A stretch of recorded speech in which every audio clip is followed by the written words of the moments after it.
বাংলা ভাষা ও সংস্কৃতির গৌরব উদযাপনে বাংলার দিবস উপলক্ষে আসানসোল পৌর নিগমের 84 নম্বর ওয়ার্ডে আয়োজিত হলো এক বর্ণাঢ্য মঙ্গল শোভাযাত্রা।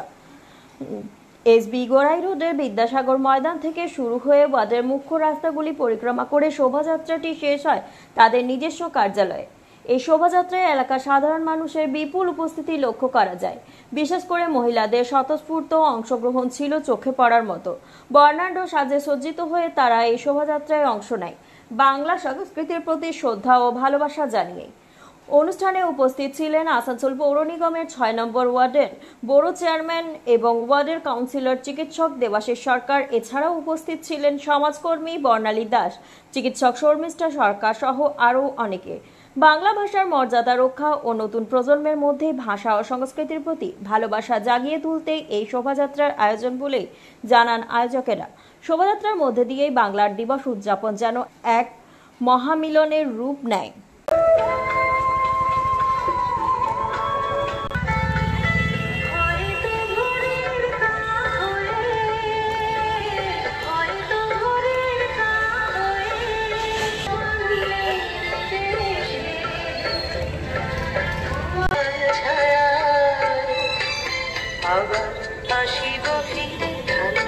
বিশেষ দিনটি যেহেতু আমাদের দলনেত্রী এবং পশ্চিমবঙ্গের মাননীয় মুখ্যমন্ত্রী এক অদ্বিতীয় শ্রীমতী মমতা বন্দ্যোপাধ্যায়ের নির্দেশে এটাকে বাংলা দিবস রূপে আমরা পালন করছি এবং সেই জন্য 84 নম্বর ওয়ার্ড তৃণমূল কংগ্রেসের পক্ষ থেকে এক বর্ণাঢ্য শোভাযাত্রার আয়োজন করা হয়েছে, যেটা বেরোবে আমাদের বিদ্যাসাগর ময়দান থেকে এবং শেষ হবে আমাদের বেণীমাধবনগর পার্টি অফিসে। এবং এটা পশ্চিমবঙ্গের যে ভ্রাতৃত্বের বার্তা, যে ইতিহাস, যে সংস্কৃতি, যে সাহিত্য, সেইটাকে বজায় রেখে আমরা করছি।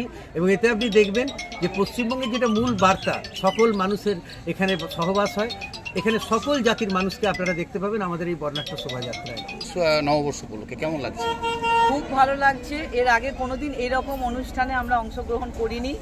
আর প্রথমেই ধন্যবাদ জানাবো আমাদের মুখ্যমন্ত্রী মাননীয় মমতা ব্যানার্জিকে, কারণ ওনার অনুপ্রেরণায় আজকে আসানসোল দক্ষিণের পক্ষ থেকে এই ওয়ার্ডের কাউন্সিলর ডক্টর দেবাশিস সরকারের উদ্যোগে আজকে এই অনুষ্ঠান। আমরা সত্যি খুব গর্বিত ওনাকে কাউন্সিলর হিসাবে পেয়ে, কারণ উনি কাউন্সিলর হয়ে আসার পর থেকেই দুর্গাপুজো বলুন, পয়লা বৈশাখ বলুন, এমনি অনুষ্ঠান মহিলারা একসাথে মানে সমস্ত কিছু, আমরা এখানে অনেকেই আছি, বাঙালিরা আছি, নন বেঙ্গলিরা আছি, এমনকি কয়েকটা মুসলিমও আছে আমাদের এখানে, যে সব জাতিকে আমরা এক জায়গায় রেখে সব জাতির সব অনুষ্ঠান আমরা একভাবে পালন করতে পারি।